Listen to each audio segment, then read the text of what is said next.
Hey everyone, welcome back to the Athlete CEO podcast. I'm your host, Eric Averill, co-founder of AWM Capital, where we partner with our clients to unlock the full potential of their wealth for maximum impact.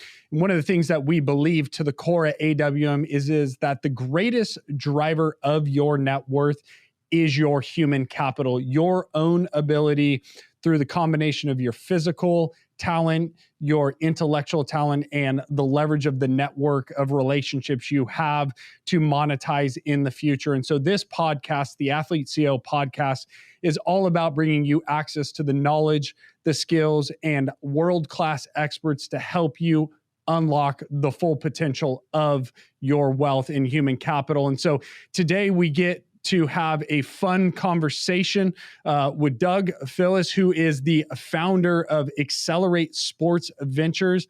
Their company is a name, image, and likeness education and consulting firm. And anybody who's turned on any piece of media around college athletics has heard about the big news of athletes and NIL. And so, Doug, welcome to the podcast. Would you mind sharing with our guests a little bit more about Accelerate and yourself? Yeah. Well, guys, thanks so much for having me. Eric, great to see you. Thrilled to be talking about name, image, and likeness. I was fortunate to found Accelerate a little over a year ago in preparation for the impending rule changes. And, it's been a wild 12 to 15 months, right? Like, we were expecting a certain set of rules to come out from the NCAA. And as we neared July 1st, they came out with a really simple, very, very simple and almost hands-off approach that was really a surprise to a lot of people, especially if you saw the original plans on all of the rules and the intricacies and how they were going to handle a variety of things from agents and professional service providers and so many different things, right? As the NCAA has done in the past, right? To be really particular about certain things, right? And so thrilled to be in the space. I'm a sports marketing executive for 15 plus years. Been really fortunate to work on some great campuses at West Point, was at Rutgers, was there as my great friend, Tim Pernetti, who was the AD at the time, got us into the Big Ten. A tremendous day and transformational change for Rutgers, right? To be in the Big Ten and be aligned with all of those schools. So that was an unbelievable opportunity for me. I spent a few years in the MLS helping launch New York City Football Club.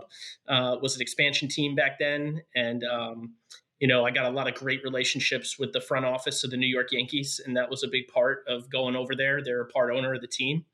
And that's really where I got my hands dirty for the first time with name, image, and likeness, right? So we had a number of high-profile players, David Villa, Frank Lampard.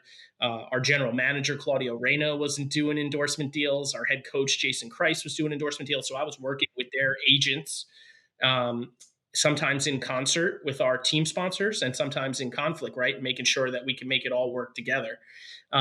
So unbelievable experience. And then prior to launching Accelerate, I spent 4 years at Endeavor, working with guys like Mark Shapiro and again, Tim Pernetti. And I worked in the IMG College division at the time. And so at the time, we were the largest sponsorship and licensing company in all of college athletics. And, really great experience for me working with schools, working with sponsors and brands, overseeing a $400 million book of business, right? IMG College was at the time. So really, really great opportunity. And I've also been teaching at NYU for over a decade. So I said, as I looked at what was next, let's take my sports marketing experience. Let's take the love and passion that I have for teaching young people and see if we can't make it work as name, image, and likeness comes to the forefront. And I could tell you, there's no boring days in name, image, and likeness. There are so many stakeholders, so many situations, so many intricacies that keep popping up. And, I'm just thrilled to be a resource and help as the journey unfolds. Doug, thank you for that background. And hopefully the audience can see why when we are having these questions around the NIL conversation, they're all getting pointed back to you because it's a completely new space for so many of us. And for the individuals that are really our ideal clients or the community in which we come to of the elite athletes, there are some landmines, and it's just trying to navigate that. So we're thankful for you. And for the audience listening who maybe can't see the video, is there are three of us on this call from AWM. That's how big this topic is. We've got Zach Miller, former Super Bowl champion and great tight end at Arizona State University. Obviously, I'm a Sun Devil, so I got to pump that one up. And then Aaron Goldberg, professional golfer by way of San Diego State. We can argue about our academics between the two institutions, but the one thing that the three of us collectively continue to hear right now are questions. Tons and tons of questions from agents and these high-level athletes around name, image, and likeness. And so we're excited to jump into this conversation. Doug, one of the things I would just like to start with right off the bat is even tackling the conversation around agents. When Zach, Aaron, and I were on campus, we would have compliance meetings that say you can't have agents, you can have advisors, don't sign anything. And now it sounds like everybody needs an agent. So can we start there with just the conversation around athletes allowing to utilize the services of agents and how that works? Yeah, look, it's a new day, right? And it's a brave new world in college athletics. And I think for you guys who played at the highest level, right, it's got to be a little mind blowing to know that athletes can now work with agents, right? It no longer affects your eligibility. You're seeing agents and agencies promote and market all of the different signings that they're doing. My social media has been blowing up, right, since July 1st with all these different agents and agencies that are securing partnerships with athletes to represent them for name, image, and likeness marketing. It's a completely new ecosystem. And so I think you're seeing a lot. It was interesting, right? I would tell you from my seat, I saw a couple of people say, hey, we're going to take a step back and see how this unfolds. And you saw some people be really aggressive, and they're starting to benefit from that. And they're landing a ton of clients, and maybe a couple of guys are in a couple of places that you didn't think they would be. And it was because of the aggressive approach that some agents and agencies took. I think it's great, right? These kids need to have somebody who can represent them, right? And do it in a professional way. I think prior to them doing that, the kids need to be educated, right? And Zach, I know you could speak to this, right? From dealing with agents in your time in the NFL, like there's a lot of questions to be asked, right? It's not just like, hey, we're going to partner up. There's so many things you want to know: who you've represented before, give me the types of deals you've done, the brands you've worked with. And the other thing about this that's really specialized is that NIL is marketing and endorsement deals and business opportunities, has nothing to do with the professional contracts, right? And that's a really important piece, that this is NIL only. It's absolutely not for professional contracts. And the NCAA has been very clear.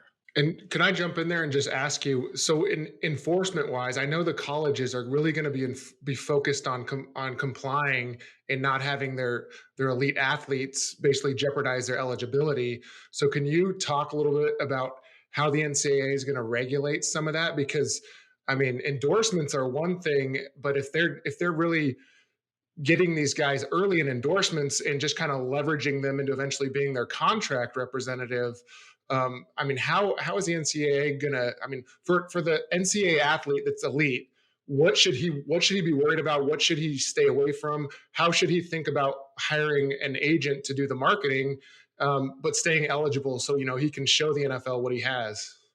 Yeah, absolutely. Well, I think, Zach, the most important thing is to hire an agent for NIL marketing, right?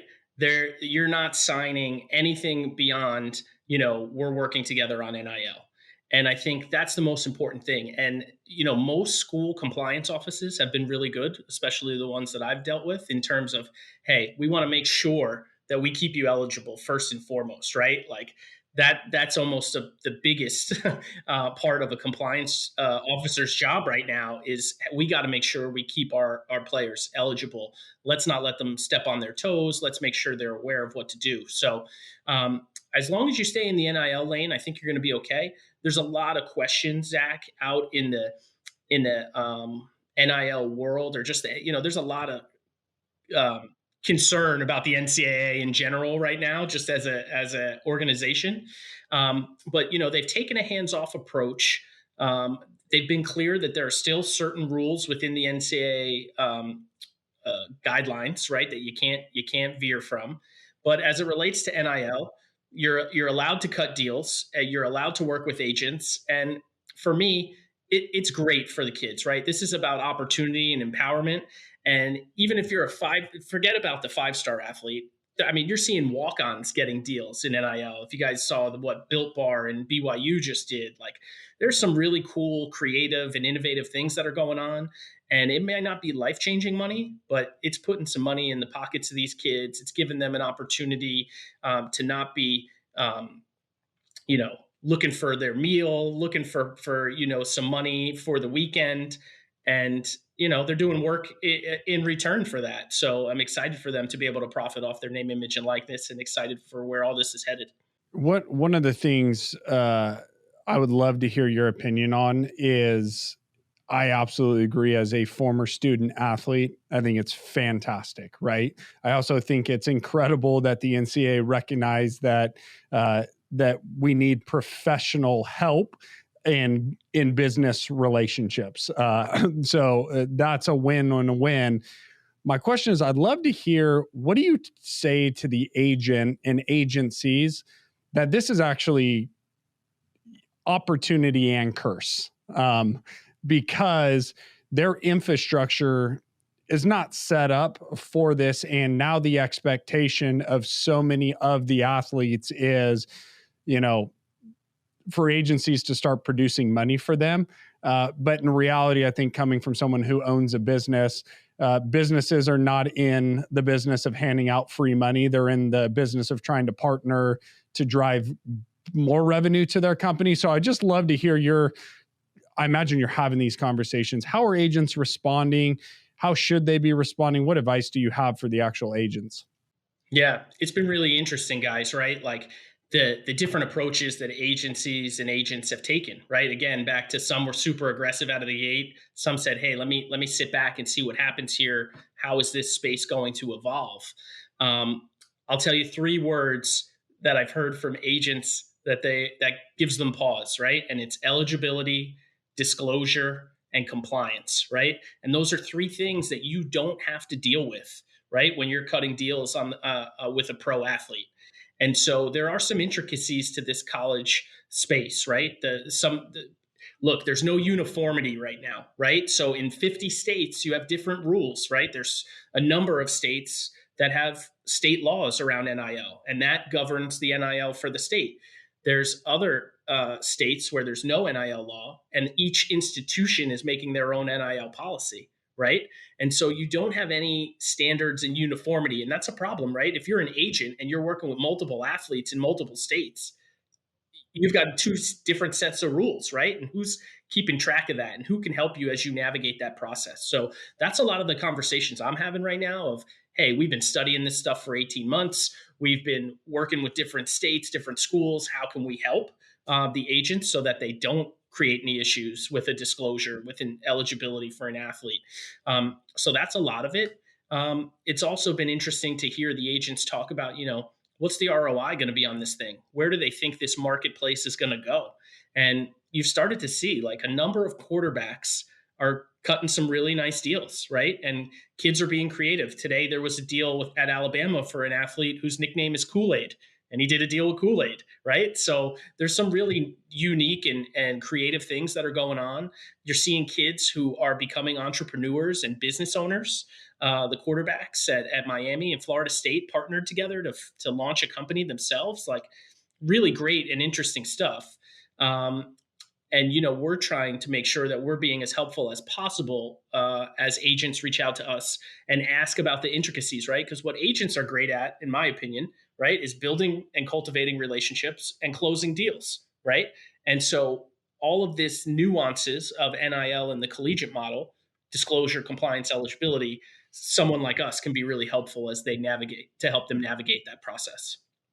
I'd love to transition into actually some of the questions that we're getting. I know Aaron has heard quite a few from the golf community, and it makes sense, right? If from an athlete standpoint, they're actually used, their entire professional model is built off of sponsorships, and so this is a realm where I actually think probably a lot of those agencies have a leg up than some of the team agencies when it comes around this stuff. But I'll start with the question that I've received and let Aaron and Zach start to pepper you with them. This is a real situation. Had an agent call me last week and say, I'll mix up some schools and positions, but I've got a premium, I would say top 15 overall pick in the baseball universe.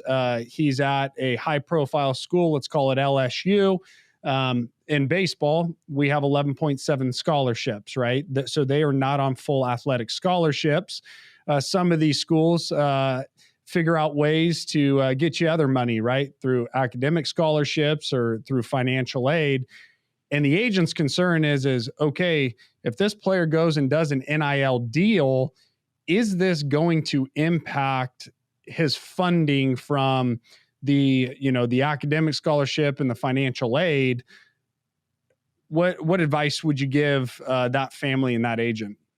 Yeah, I'll tell you, Eric, it's never been more important to know the makeup of your financial package than it is as of July 1st, 2021, right? And for someone who worked on campus, right, we used to get as creative as we could, right, to build packages to get athletes into the university, right? And sometimes you leverage need-based, sometimes you leverage merit, right?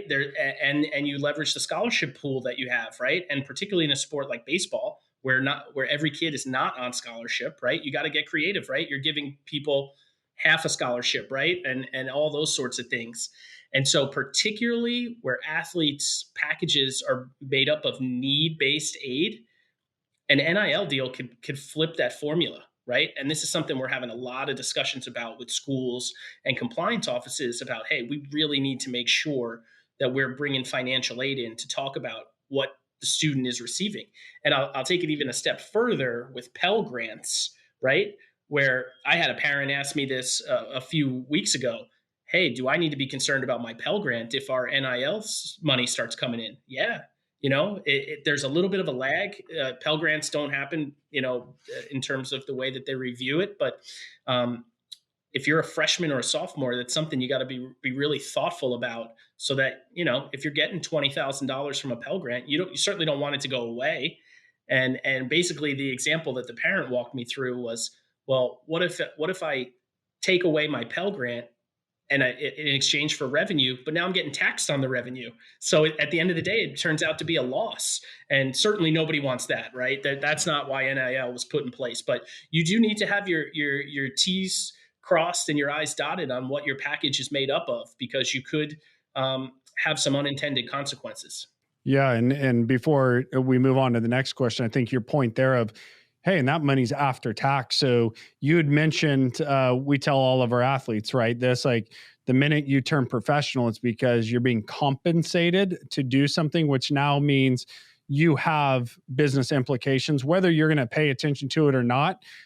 It's here, and there are going to be consequences. And so just even making sure that things are set up right from a liability standpoint. Do you actually need an LLC or do you not? Understanding the tax implications, the way to keep your income low through individual 401ks and these type of things is there are nuances in this, which means you better have not only, in addition, if you're a high profile person, the right sports agent to negotiate a contract with a company, but you better have a very well-versed CPA and financial team in place to help you navigate these questions. We're in the middle of building that exact model, Doug, that you're talking about, is helping a family evaluate, well, how much money are we really talking about from a NIL standpoint that's going to overcome what I may lose on this need-based scholarship. So super, super helpful. I just want to piggyback on that. And I think it's a huge opportunity for the student athletes to get money and basically start learning the business world earlier on. Whether that's, starting to learn the basics of, cash flow and how much it matters and having to pay taxes. I think it's going to help, at least on the NFL side. I know it'll help a lot of the elite athletes just get better educated earlier than when you become a professional at 22 years old and you're given, a multi-million dollar signing bonus. And then that's when you scramble to hire, a financial planner or a investment advisor to actually help you out. I mean, the earlier you can start that process. I'll ask you later. You can answer later, but just have you experienced any of the colleges doing, any financial literacy type education? Are they taking charge of that? Because I know it hasn't been uniform across the NCAA, at least in the football world. Yeah, I would say, look, I think athletic directors for sure know that there are some business 101 things that need to be addressed, right? And I think they're taking steps to address it. I think you guys can speak to the fact, like, financial literacy just in our education system as a whole is not taught enough, and certainly not early enough, right? And so and that's why we see a lot of these people struggle, right, when they come into money, right, not understanding taxes, not understanding credit card debt, not understanding you know just having a budget, right, at a budget on a monthly basis. And so listen, I don't have to tell you guys, financial literacy is critical, and it's going to be a really, really important piece of this. I'll tell you, that's one of the reasons that we're excited to be aligned with AWM, because we know you guys are the expert in that space, and having you guys as a resource for all of the different athletes and parents and coaches and agents that we're working with is a huge advantage for us. That's great to know. I know myself included, but a bunch of guys I played with in college. If you get $100,000 NIL deal, I mean, a lot of guys are going to spend all that money, and then when the tax bill comes due, I know they're not going to have it. So if it's why it's like so important to surround yourself with the right people and the right advisors that actually know what they're doing, have the track record, have lived it, have worked with other clients that do it. And, I think that's huge for the student athletes and in finding the right people early on. It sets you up, makes your life easier later on, especially. I couldn't agree more, Zach. And I'll tell you, I spoke to one compliance office last week, and they said, look, we're really concerned about what's going to happen come, we'll say, February, April, May, as tax time starts to roll around, and what kids are either going to be left with, what the bill's going to look like, right? How did they handle their 1099s? All these things that are going to be critical to this thing going smoothly. There's definitely a concern about that. At the same time, right, with responsibility, right? There's some responsibility that the athlete needs to take here, right? They have this great opportunity to generate revenue for themselves, and like you guys said, it's an opportunity for them to really start to understand the basics of business. And I'm hopeful that they do. And for those that need help, that there's companies like us, there's companies like you guys that are there to help people navigate this space so that they don't stumble and fall. Yeah, Doug, that's great. I think one of the conversations I've had with multiple coaches now is they're the first line of defense for their players. They almost take a father role to a lot of these guys, and I'm glad you talked about this in the beginning, but their expectation was, hey, we're going to get a ton of guidance from the NCAA, who then's going to pass it down to the conferences, and then the conferences are going to pass it down to us, and we're basically going to have this playbook to give to our players of how they should handle everything, from the branding side to signing deals with agents to how to handle the money to pay their taxes. And all of a sudden July 1st comes around and there's very little, like you said. And they all of a sudden they're in a position where they didn't sign up to answer these questions. It's not their expertise, and though they want to help, they may not have the answers quite yet. And so that's why we've been trying to provide as much content, as much information to our resources and our connections, so that the good information gets out there to all the athletes. Because like you said, I think probably the precipice of NIL was to keep some of these big time football and basketball players in the NCAA longer and make sure that they're playing. But in reality, there's going to be some decent deals that are signed by non-football and basketball players and the walk-ons and the athletes in non-revenue sports. And we need to make sure that they're getting covered too. Surprises no one, but golf's not a big revenue sport for the NCAA. But at the same time, as Eric said, it's probably the one sport that's set up best to help athletes from the agency standpoint, where that is what agents do when they turn pro, is all their marketing and branding. There's very little on the contractual side, at least with a team.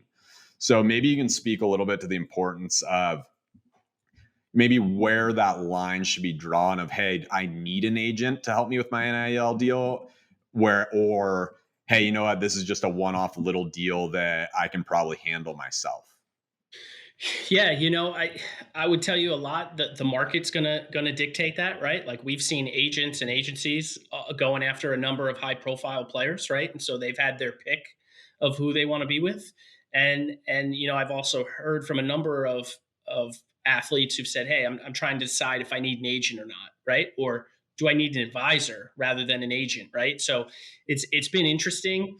There's some marketplaces that are set up where you can do deals online now fairly quickly. And most people do that without an agent.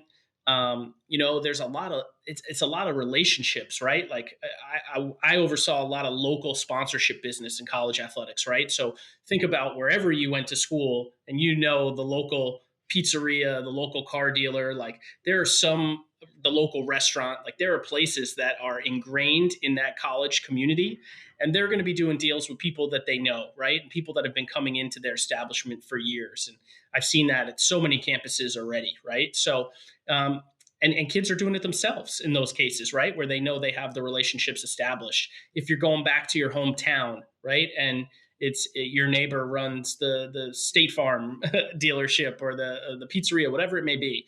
Those are relationships that are driving those deals.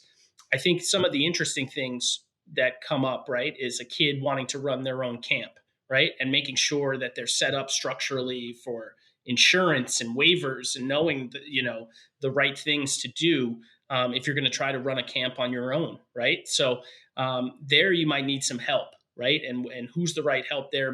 Maybe not necessarily an agent, but somebody that can get you so that you're structured to avoid some of the pitfalls. I think that it'll end up being on a personal side, but with the more complex the deal, probably the better chance that they need an experienced agent and not one of these people that all of a sudden on LinkedIn, their new profile says that they're a marketing agent for NIL, which I'm sure you've seen quite a few of. I know my inbox has all of a sudden been getting full, and I'm not even an athlete anymore. But you brought up a point of local sponsorships that I think I've gotten this question too, and I think it's really important, but also to get a clear answer. But also an interesting one is that, do the deals need to be done with the individual athletes themselves, or let's say could a sponsor, a local sponsor, or a national sponsor say, hey, you know what, we want to sponsor the entire men's golf team at a certain university, and do that deal, and maybe you can enlighten us on how that could be structured, right or wrong, like where, hey, for the next 3 years, we're just going to sponsor the team, and for, let's say, $20,000 a year, and that can be divvied up between the team. Is that acceptable? Is that going to be compliant? Does each individual player need to sign a contract? How would that work? Or is that not going to work? Yeah. So the best way to answer that is with some examples that have already happened, Aaron, right? And I would just say the devil's ultimately in the detail, right, of your state law and your school policy. But putting that aside, right, like the first team deal was American Top Team, which is a MMA gym in Florida. And they did a deal with the Miami football team, right? And they gave every athlete $500 a month to work and promote the gym. Right. So this year, you're going to get $6,000 if you're a member of the Miami football team and you signed the agreement. Right. I mentioned Built Bar, who did a deal with every BYU football player, including the walk-ons, who are getting paid more to cover their tuition. Now, the money doesn't have to go to their tuition. They're paying the kids directly for the work that they're doing. But it was a great spin in the story of like, hey, we're paying them the amount of the tuition that they would owe. Every other player on the team is getting paid. The school was a part of the deal. They're using school assets in the sponsorship agreement to each kid will have a decal on their practice jersey. So really interesting, right? There was no state law in Utah, and it gave them the flexibility to do this great deal. And I tell you, the organic reach that deal received was incredible, right? And even more recently, Florida State football team did a crypto deal. And every kid who signs the deal is going to get $500 to help promote the crypto company. So you're seeing a lot of creative and interesting things. I think you're going to see more and more of that for sure. And again, just the devil's in the detail, right? Making sure that you follow the path of whatever the state law or the school policy is so that you can do it correctly. And I know in all those instances, right, they ran it through compliance, general counsel. In BYU's instance, I believe the president of the school was involved. So like some really interesting things going on in the space. Ultimately, I think it's all beneficial to the athletes, right? It's a great way for them to put money in their pocket. Phenomenal storyline around the walk-ons. So far, so good. And hopefully it keeps going that way. Yeah, I think it's great. And ultimately, like you said, it benefits the athlete. I wonder if it'll turn into a recruiting war type deal. Like, hey, we have X amount of sponsors that are lined up for the next 5 years. Each player is getting, if you all you have to do is sign the dotted line, and every guy's getting 10, 15 grand. But hey, that's a conversation for another time, and we could argue whether that's good or bad. But no, I think that's great, and it definitely clears up some of those details. And as you said, the devil's in the details. So definitely going to have those teams, those agents, those players talk to compliance, check their state laws and all that. If you think they're going to give Reggie Bush back his Heisman? So, they've already come out, he asked for it immediately and they came out and said no. So I was a little surprised, to be honest with you. I think, the public is on Reggie's side for sure. And you've even seen the guys from Ohio State that have had issues. Like, the NCAA was really slow to evolve here. And, they got forced to do this, right? Like states and Congress got involved, and really, California was the first state to pass a law. Florida was the one that really pushed this because they did the July 1st effect date of 2021, where California had 2023 originally. So they got forced into this.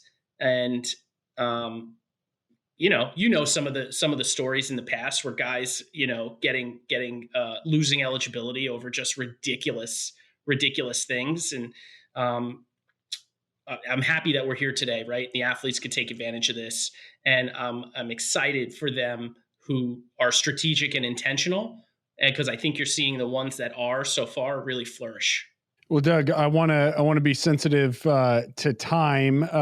Super appreciate you sharing all of this knowledge, and even I think hopefully for the audience of understanding whether you're an agent, whether you're a player or a parent, that there's a lot of hair on this. The good news is there's a ton of opportunity, and that there are resources like Doug out there in the compliance departments at the universities, and even these agents that are there to help you. Doug, just before we sign off, if you're sitting down and having a 2-minute conversation, 5-minute conversation with an athlete in their family saying, hey, what's the first step or of the pieces we should put into place of how to attack this, what advice would you give the family? Yeah, so I got to go to my shirt first, right? And you are your own brand. And this is IP that we own and trademarked. And we jumped on that because we think this is the definition of the NIL era, right? That these athletes need to understand they are a brand, and they need to do everything they can to take care of their brand and be really strategic and intentional about the people they partner with, the agent they're going to work with, the brands that they're going to be a part of, the businesses that they're going to start and who they're going to work with as part of their, everything affects their brand. And I think that's first and foremost, right? Is people need to have that mindset. And then how are we going to go out and attack this, right? And whether it's getting educated, right, for maybe those that don't have a ton of help, right? How do we educate them on all of the different pieces of name, image, and likeness? For those who are going to have help, how do we educate them on selecting the right help, right? And making sure that you've got people that are only looking out for your best interest, because that's really critical here, right? And we've heard so many horror stories of relationships with either agents or advisors that have just gone down the wrong road, right? And people that have had really bad experiences. So how can we make sure that you're asking all the right questions, so you get aligned with the right people, right? People who have a track record of success in their given field.